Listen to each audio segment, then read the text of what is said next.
Okay,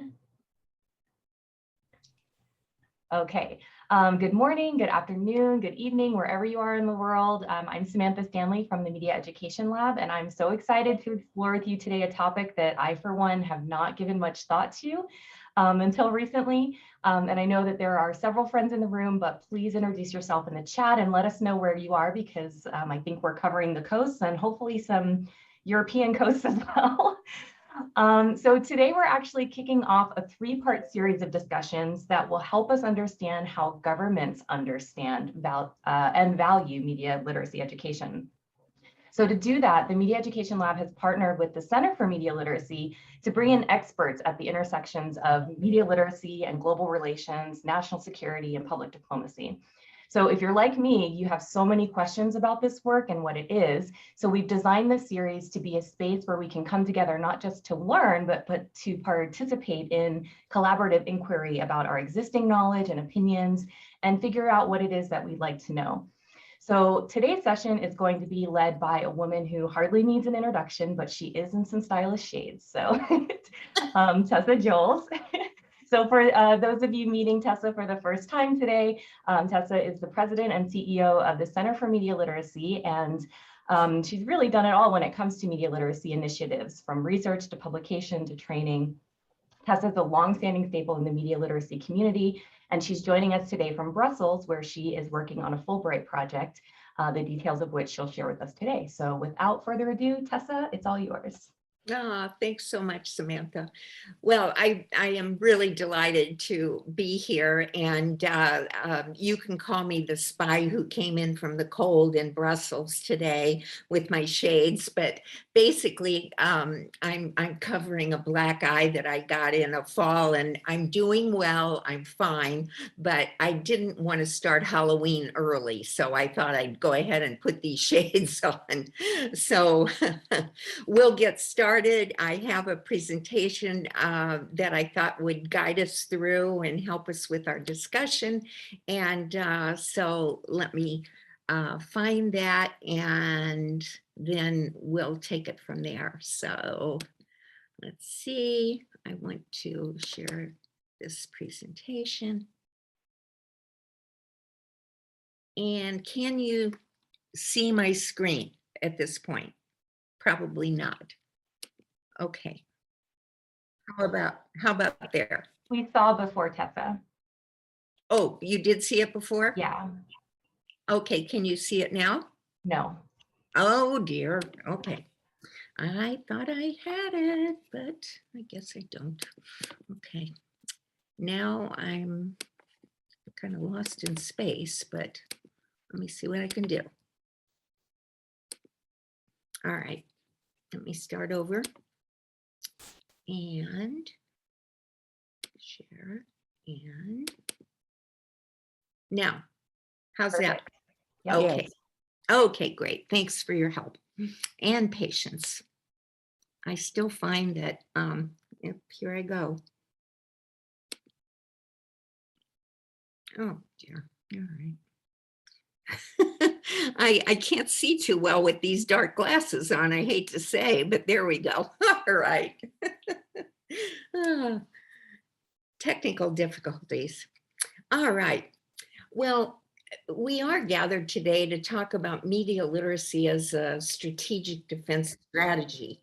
And just as Sam was saying in her introduction, this is a new topic to a lot of people. We haven't really thought about media literacy in this particular way or for this particular kind of application.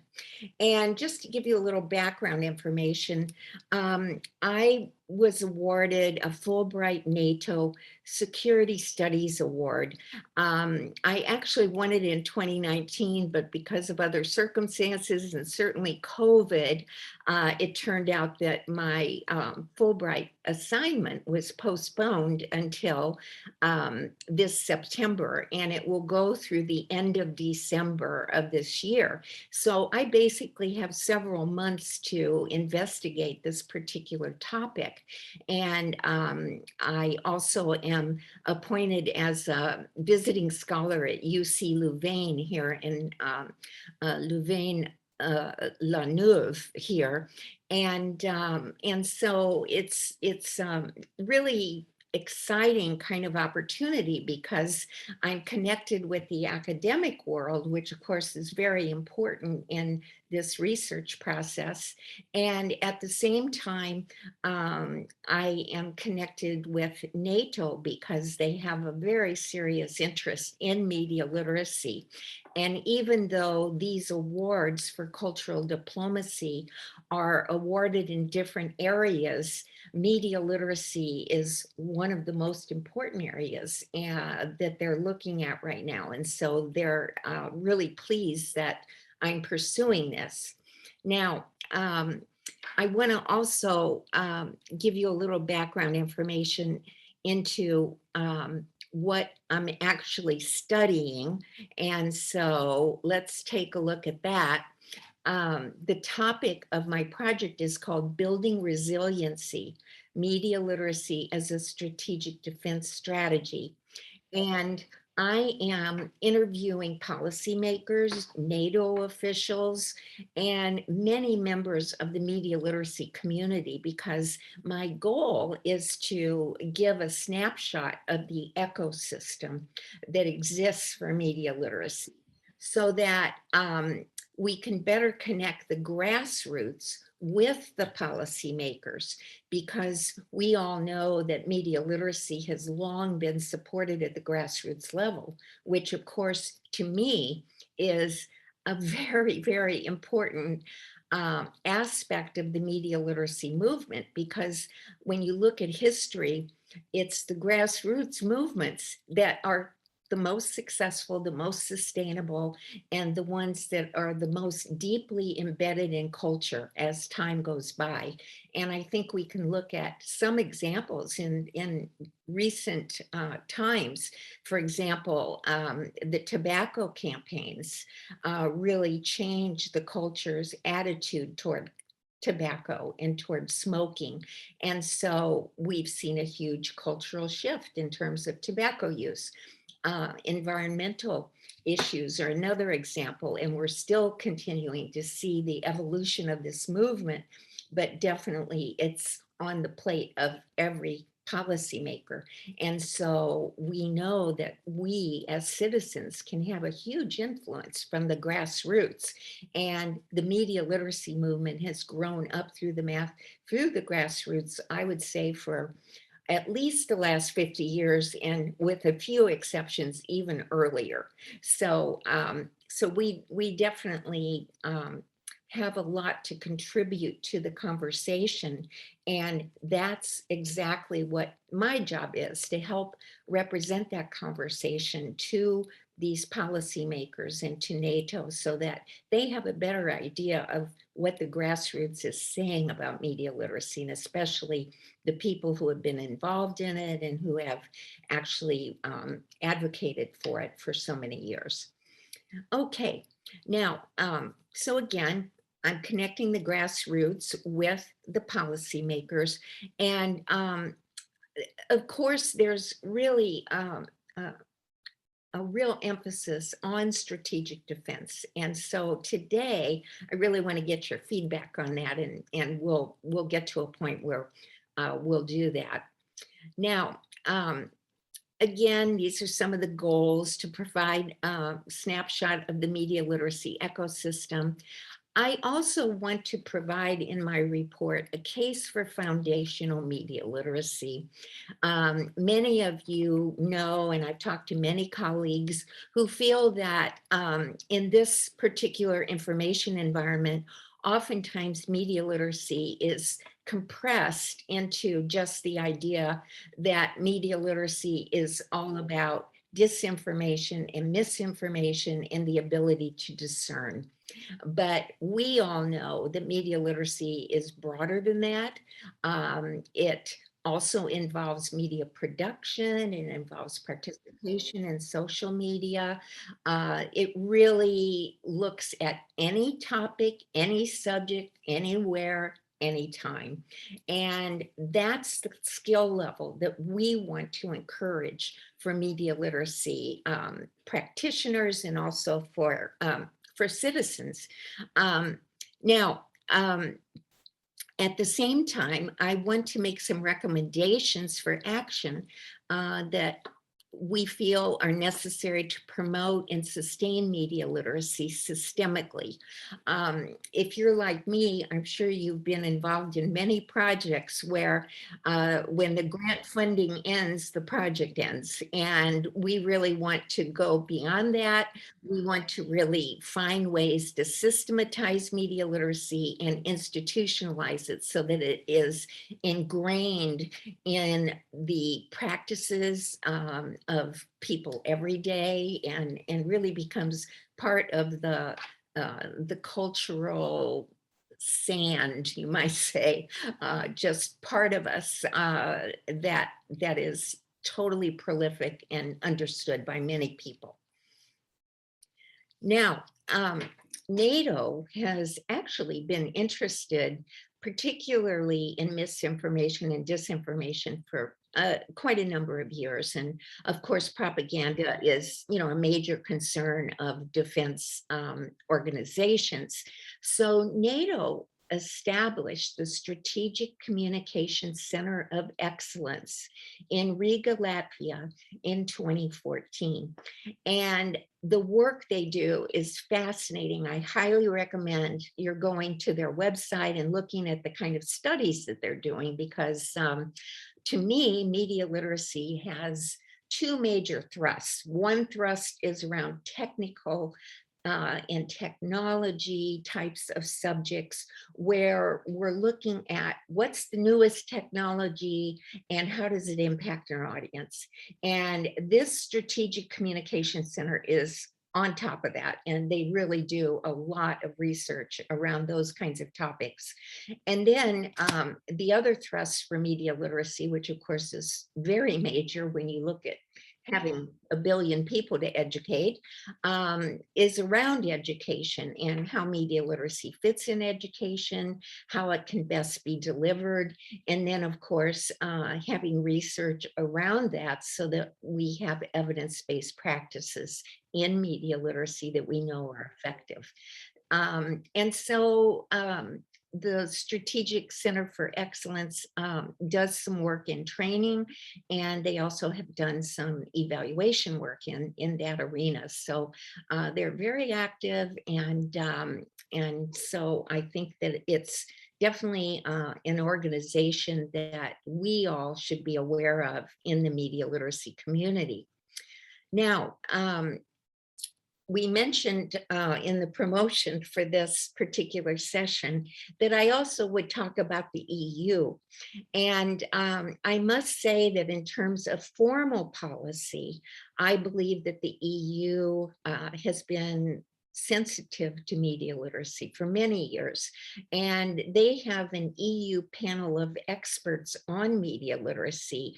And they really consider this group a priority. Many of them come not from education, they come from the regulatory bodies. In other words, the country's equivalent of the FCC in the United States. And again, that's something very important for us all to recognize, because they are coming at media literacy more from the technology side, more from the impact on the audience side, rather than the education side. And again, we need to be very cognizant of that and very conscious of how media literacy is being advanced at the policy level. Now, I think a great thing, though, is that in the EU, media literacy is actually codified as the words that are used, and also countries are required as members of the EU to give reports on what they're doing for media literacy. And so these reports are a way of actually checking up and making sure that there's some action. So I think those are some of the most significant factors to be aware of with the EU. And of course, we could dig in and really get into a lot more, but we don't have the time for that today.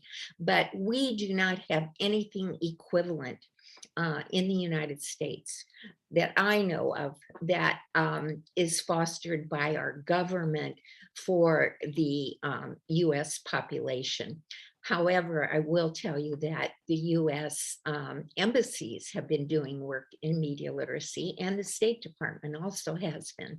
So there's a lot of interest, and yet it's at this point seems to be pretty confined to more around diplomacy and defense. Now, here's the big problem. We all know that through the internet, content is plentiful, but the process skills of media literacy are scarce. And why? Because they're not being taught. So on the education side of media literacy, we have a huge gap. And so the education systems are really structured even now to center on content transmission rather than on teaching process skills.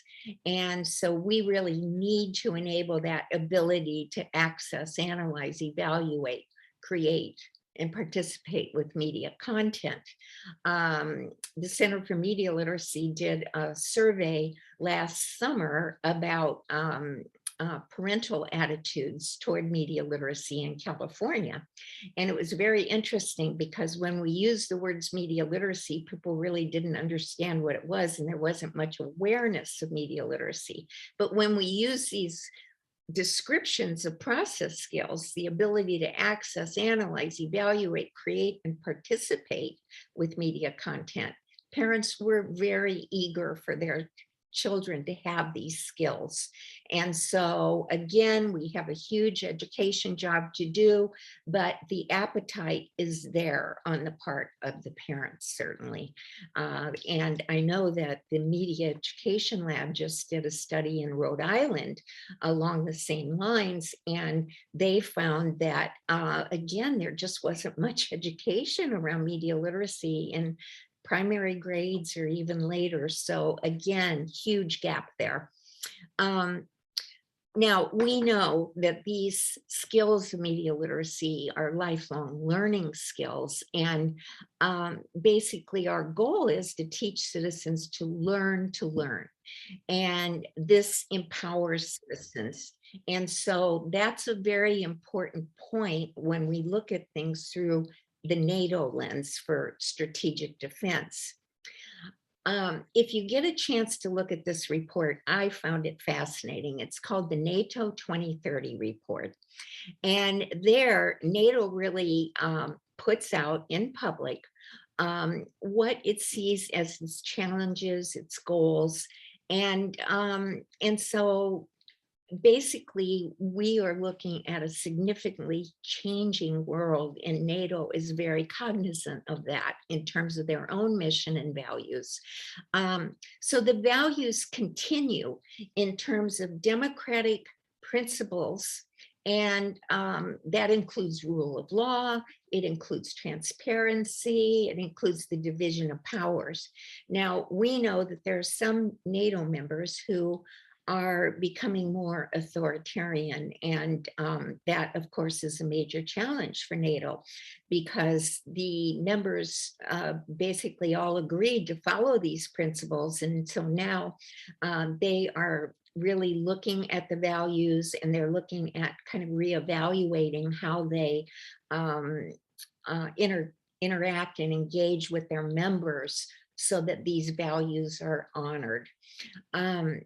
Now, the other thing is that when we think of warfare, NATO really defines that in terms of what they call human security.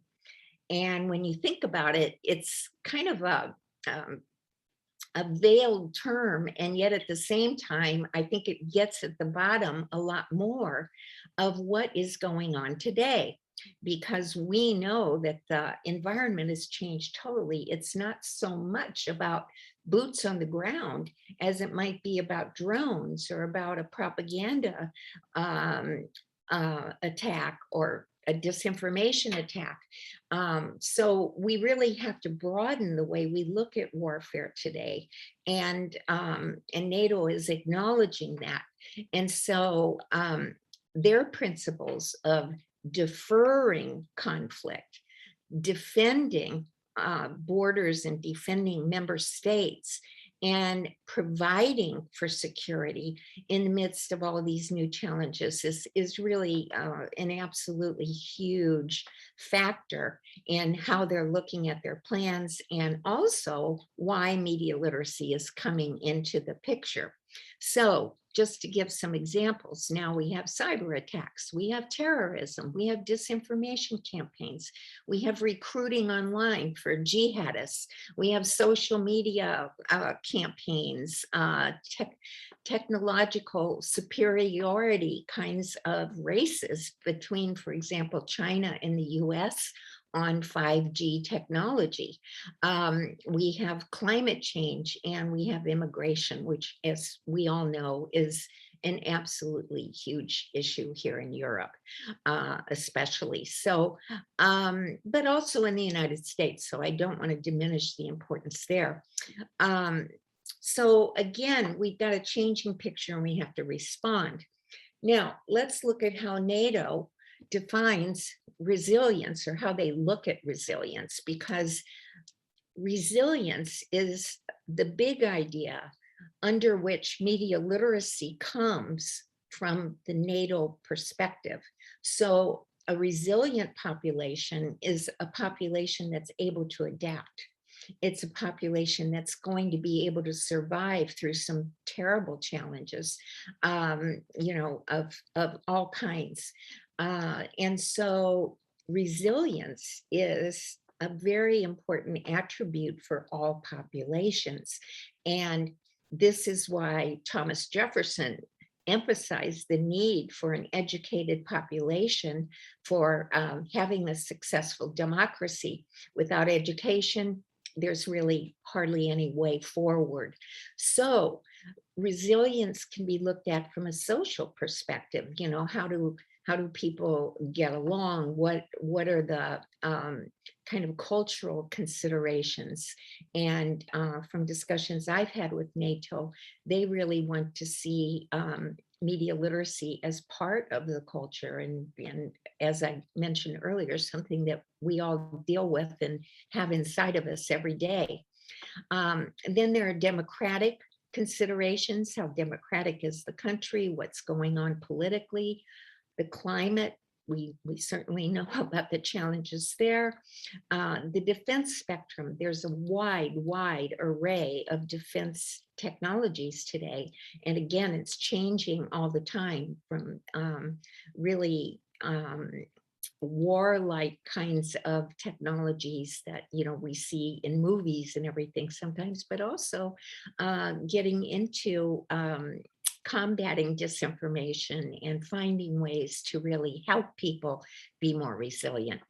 There's critical infrastructure, you know, is the country able to have the roads, the bridges, all of the abilities to have transportation? And now we're seeing what happens when that particular infrastructure is interrupted, because, you know, we see the supply chains really affecting whether we can get products or what the prices are. There's economic resilience. You know, how do we deal with depressions? How do we deal with recessions? How are we able to come back from these episodes that we know are going to happen? And then finally, and I think very interestingly, space. And NATO is really looking at that as another dimension of resiliency. So as I mentioned earlier, NATO in its 2030 report, media literacy is seen as part of what makes citizenry more resilient. Resiliency among citizens is seen as a way to engage more ably in providing for human security. Human security is seen as the prime aim of defense. So that's what it's all about. All right, let's talk about it. There's lots to talk about with this subject, and I'd like to ask you, do you believe media literacy is essential to strategic defense and human security? Do you see citizens as the first line of defense? So, what do you think, Sam? Should we break into groups or should we just have a discussion? Gosh, there's 36 of us, so it's quite a big group. I'm gonna say, unless anybody else has a preference, let's try breakout rooms. Okay, Yeah? sounds good to me. And how Okay. long will people have? I think I allowed for about 10 minutes, so is that a time that typically would be enough or is it too much? I think so, yeah. So I will put us into, let's see, groups of 3 to 4, and yeah, we'll take about 10 minutes and I'll give you like a 2-minute warning. Okay, that sounds perfect. And then we'll have a brief discussion. Thank you. Great.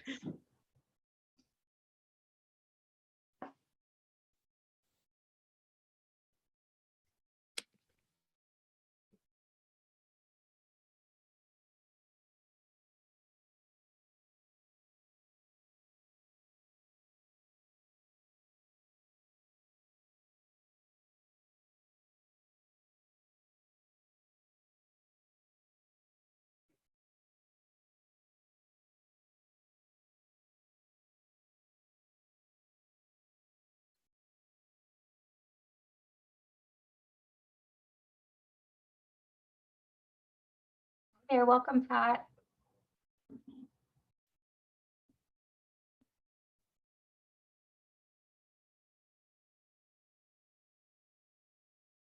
Pat, I'm not sure if you can hear me, but we have just gone into breakout rooms.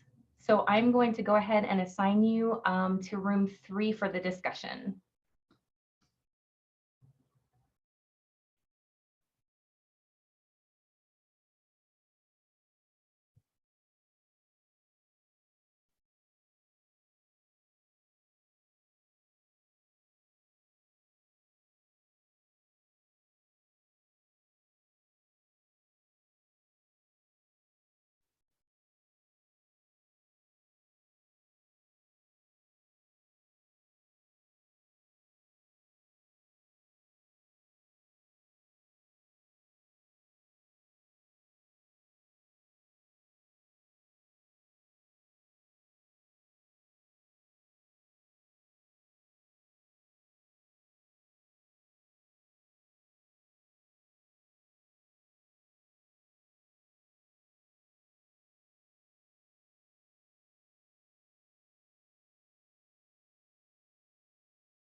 Welcome back, everyone. Everyone's been, oh, it should be about 14 seconds left until everybody's forced to come back.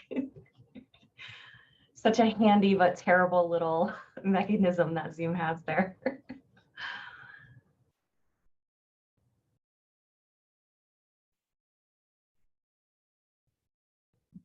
Oh, Tessa, you cut us off just at the best part. Oh, damn. Whoa, that was heartbreaking. Oh, Tessa, you're muted. And also that was me, not Tessa, sorry. I hear you. We were having a wonderful discussion and really, getting into some tough issues, and it was wonderful. So great. Okay, well, let's hear from everyone. And maybe we can start with my group, since I know the people involved. It was Natasha Casey and Jessica. I'm sorry, I forgot your last name. Jessica is from EDC and has a really interesting project. So can we hear from you, please? Sure. I'm not trying to dominate, just that we were talking about the fact that our nonprofit just got funded by the Department of Defense to do this kind of weird project that's a combination of civics, media literacy, and workforce and career readiness. And so it's an interesting mix. And from my standpoint, it's interesting because it tackles sort of the systems that are involved behind civic empowerment, including media literacy. And it also is kind of trying to work backwards to build skills in younger students. And Natasha had some really interesting insights on the role of systems versus individuals trying to, practice media literacy or gain media literacy, and what are the systems they're working within. So that's a short version. Yes, thank you. That's what we need. Natasha, did you want to talk about that idea of systems quickly here? Okay, just real quickly. I think, this is a long-standing issue, right, in media literacy. What we can do individually versus what systemic changes need to happen, and just the conflict in that. In a nutshell. Yeah, ongoing. And actually, the systemic issues are really tough. We're still working real hard on that. Okay, Renee, how about your group? We had a great conversation. I'm going to throw it to Jose. Jose talked a little bit about inequalities between regional inequalities, and we talked about inequalities in general being of concern. Jose, you want to talk about that point that you made? No, yeah, it was. Sorry for the noise. I'm in a coffee shop, but no, it was that Renee was saying that I found. In a volunteer I made in Italy, inequality between the South and the North in the access to this subject, media literacy. And I'm a little bit afraid that some schools and some parts of the countries will not be in the same position and take seriously. So, and Renee said that she, in her town, has this problem with schools that are really close. So I think it has an effort that everyone has to get in it. Yeah, exactly. Yeah, thanks so much. And Iglika, you talked a little bit about your anxieties about media literacy being narrowed down to this defensive protectionism, but you did talk about it in relation to sort of the political realities right now, especially rising levels of Euroscepticism. Can you talk about that a little bit? Yes, exactly. And this narrowing is problematic, especially for some countries with low levels of media literacy and no traditions in media education, but actually is the entrance to the topic of media literacy, understanding the necessity and the importance of media literacy. I also made this comment regarding the European Union approach to disinformation as a whole that started 6 years ago, and it was channeled especially to Russia as a measure against the Kremlin propaganda and Kremlin disinformation into the European Union and interference into our democratic societies and processes. But it was shifted after Brexit, mainly after Brexit and the elections into the United States. This year, 2016, is seen in the European Union. It's a pivotal one. So we are right. It's important, this cooperation between NATO and European Union into the policy level, into the cooperation level between member states. It's super important. So I thought that idea is so maybe she made us wonder, maybe the narrowing, if it brings about cooperation, has some possible benefit. But I wanted to, in my comments, I wanted to problematize this tension between the political and the economic systems at work. It seemed to me quite ironic, Tessa, when you talked about how, what the definition of the goal is human security, what the definition of human security is, and isn't that a great goal? But then I thought, well, but you know what, from a business point of view, fear is a great commodity, and fear is being exploited moment by moment, minute by minute, in order to compel people to click and like and share. And that's going on in journalism, that's going on in entertainment. It turns out that fear is very, very exploitable. So ironically, while the political goal might be human security, from an economic point of view, we have giant industries whose business model relies on exploiting fear, and what to do about that tension. Oh, yes, absolutely. That is key right there, which is another reason why it's not about misinformation or the content. It's about the audience and really focusing on the citizens and, you know, how they're processing. Yep. Thank you. Okay, who else?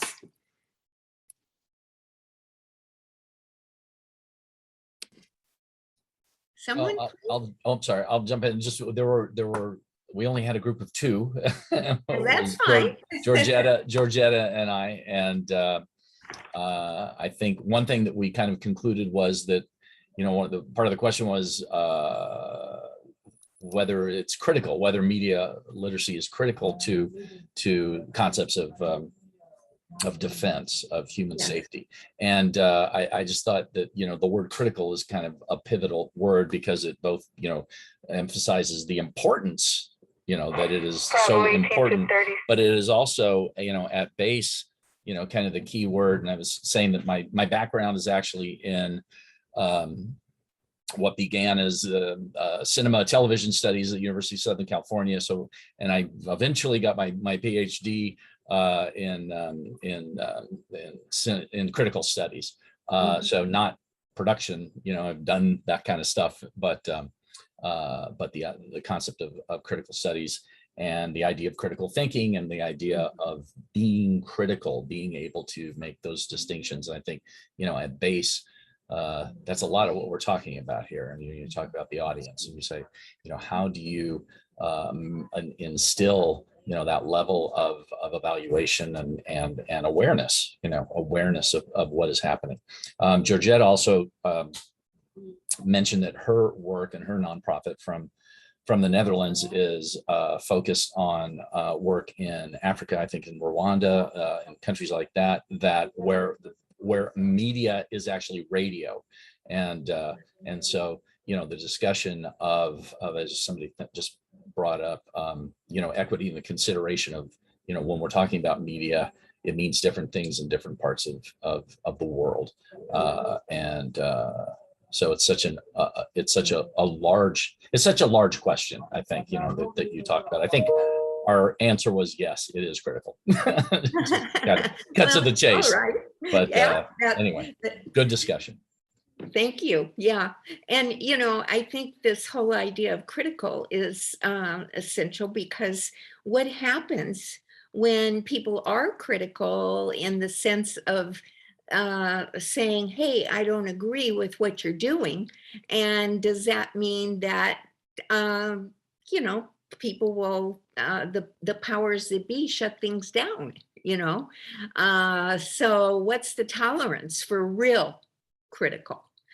And I think that also is something that should be part of the discussion.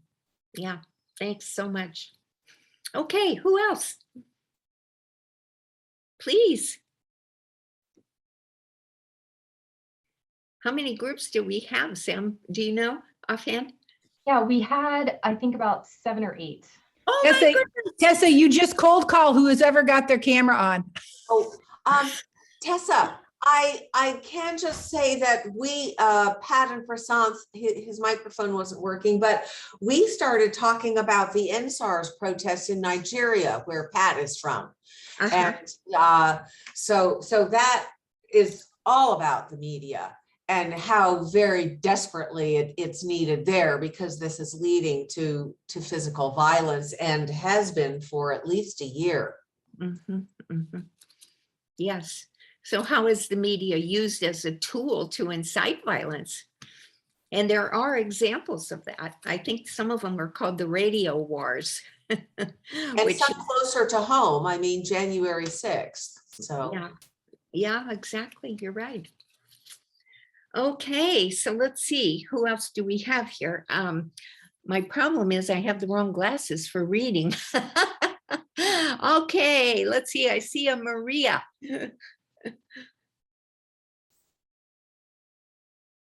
Maria, would you like to share?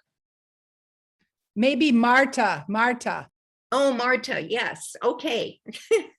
Again, sorry for that vision. Oh, dear. This has been such a great webinar. Well, my position is very critical. You know, I live in a place where we hardly have media literacy per se in the full, you know, context and everything. And well, in our group, what I said was that in terms of economics, I agree very much with what Renee had to say, because what I said in my group was about diplomacy and economic, the things that mostly interest us, because we get so many lies from everywhere, more during the pandemic. And all those lies involve the fears also. So they are always stepping on us and we're fighting back. And that hardly gets discussed in school. I mean, it's like a no-no. It's prohibited. It's a taboo. And so we have to do it in small groups. And we have an research journalism center, which is a group of journalists that are the only ones that are really doing the job here to decipher media and break it down and inform about misinformation and disinformation. But in terms of security, it is, I think this, you brought this topic, and this, I mean, I get goosebumps because all these lies, they provoke so many human conduct that and there's always manifestations constantly about everything. I mean, we hardly have electricity here on a whole day, you know. I think we are famous because of that. But all that are strategies to keep us, you know, in a cocoon constantly, you know. If it's not because of educations and the earthquakes, we hardly have schools up, you know. I mean, it's very critical. So for security, it is imperative that we develop these topics more in education. I mean, it's like, it's an SOS that I think we need it badly. So, and for security issues as well. And I think diplomacy in diplomacy, I think diplomats should have a master in media literacy. My mother was a diplomat here, so I mean, they know how to manipulate everything. So I think we should get a diplomat to come and speak about yes. manipulate us. But it's been great, and thank you for the opportunity to share. Oh, you're so welcome, and thank you for your contribution here. Also, Marta, what country are you from? I didn't pick that up. Well, we are a U.S. territory. Okay. All right. Which speaks very much to the complicated political tensions that this inevitably draws out, Marta. And that, I think, is something we can underline for the Americans in the room here. So, yeah. Yeah. Talk about inequity and and also a lack of knowledge, you know. I mean, who would know? That doesn't get covered. And, you know, as you said, a lot of that information is suppressed or it's manipulated, and, you know, here we are. Okay, anybody want to volunteer, or will I need to squint here to see somebody else? Prasant has put something in the chat, and Prasant, I don't know if you can unmute and you want to share, but I'm happy to read the chat as well. Okay, thank you. Okay, I'm going to go ahead and read it. So Prasant says, fake news, hate speech, and misinformation inside Facebook's challenges. Okay, I think this is Facebook's relationship with India is complicated. And so Prasant is basically calling out the issues that Facebook as a service is prompting in India with anti-Muslim materials. Lots of rumors, a really familiar story, right? Like in a lot of countries. So COVID misinformation, religious disinformation, and things like that. So yeah, something going on in India as well. Yeah, so Tessa, inevitably then this issue about regulation is part of what has to be how we think of strategic. If enhancing security is important, then it brings us to this question of what to do about these unregulated giant media companies who are whose platforms are the vehicle for spreading hate, and are individuals accountable for the fact that we're incentivized to hate as part of the way these platforms are built. Absolutely. And at the same time, what kind of regulatory framework should there be? One of the issues that I've been very interested in is personal property rights around our personal data, because the companies talk about privacy. They don't talk about ownership of our data. We should own our data. We should be paid for the monetization of our data by these platforms.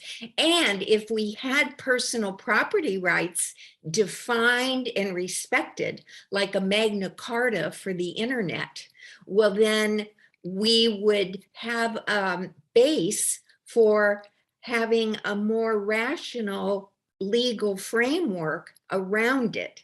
Right now, we don't have a rational framework, and yet personal property rights are rooted in our law for centuries.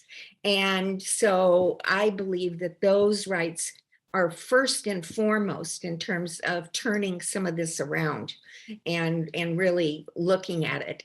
So anyway, that's my personal opinion, but I think that Renee's point is right on in terms of the monetization of fear and hate. And it's being done with our data, with our personal data. Okay, any other shares before we wind up? It's amazing how fast the time has gone. I've just been fascinated by the discussion. So I really welcome hearing from you. My email, I'm going to put in the chat so that you've got it, and you can find me easily online.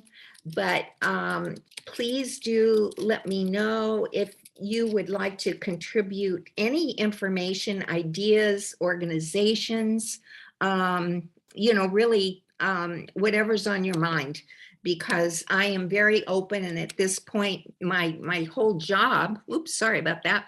My whole job is really to make sure that I'm trying to represent what's going on in our community. So I have my email here, and please do be in touch. I'm just really honored to be able to do this project and bring the concerns of the media literacy community to hopefully some people who may be able to actually do something. So thank you so much. Thank you so much, Tessa. And also, I want to remind everyone that this is just part one of a three-part discussion. And obviously, there's a lot to dig into here. And so the hosts of our next two talks are here with us today. So next time we'll be meeting on November 8th, and we'll hear from Monica Hanley, who's going to focus a little bit more on national security. And then on November 29th, Michelle Johnson, who's also here, is going to talk a little bit more about public diplomacy. So same registration link. If you've registered today, and you have, because you're here, you have the link for next time. So thank you again so much, Tessa. Thank you, thank you, thank you. And we'll see everybody on November 8th. Happy Media Week. Thanks, Bye, everybody. Thank you. Bye-bye. Thank you. That was Thank great. you. See you Thanks, soon. Tessa. Thank you.